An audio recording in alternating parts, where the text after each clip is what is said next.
Now, you mentioned earlier, you said that God didn't think it was right for you guys to continue making music at one point in the 90s. You guys are an in-your-face religious band. You guys make no bones about it that you guys do have Christian beliefs, which you guys do speak about in your music. The juxtaposition between being a hard rock metal band and a Christian band, has there ever been any interesting scenarios that have arisen with you guys playing on shows with bands who don't share your beliefs? Because let's face facts, within the genre of metal, there are some bands whose entire brand is the antithesis to what you guys talk about in your music. Exactly, and it's okay for them to do it, but not okay for us to do it.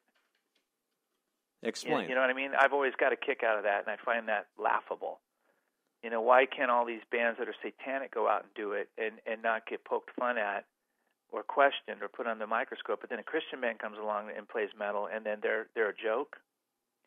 It's a contradiction, and it's unfair. And you know, Stryper's been a band. I mean, the thing is about Stryper, the difference between Stryper and other Christian rock bands or metal bands is Stryper is a rock band that became Christians. All the other Christian bands, or most of them, are Christians that became a rock band. You know, we grew up on the streets of L.A. We were playing with Rat, Motley Crue, and Guns N' Roses, and all these bands back in, 81, 82, 83, 84. And we decided that we didn't want that path anymore. We were getting drunk and drugged up and, with different women night after night, just like the rest of them. But it led us to nowhere. I hated it. I didn't like waking up in fountains, passed out, on my face. And I just felt like, okay, this is stupid. What does this get you?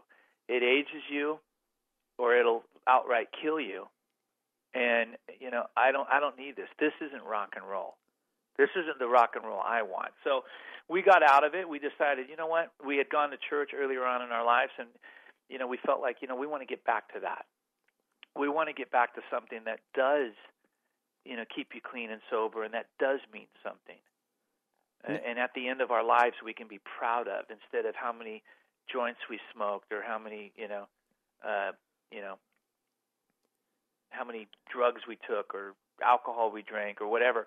It's like, who cares? Gene Simmons counts how many women he slept with. Wow, well, that's something to be proud of, I think he's inflating the numbers, too.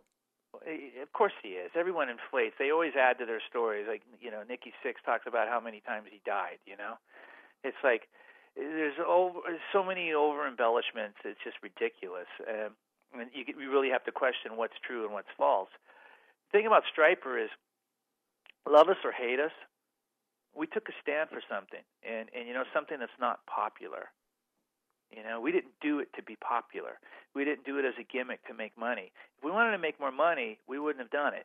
We would have continued on being just a regular rock band, and you know what? We would have been a lot more popular, made a lot more money. We did it because this is what we really believe, and this is where we place our faith, and this is our lives. We live it.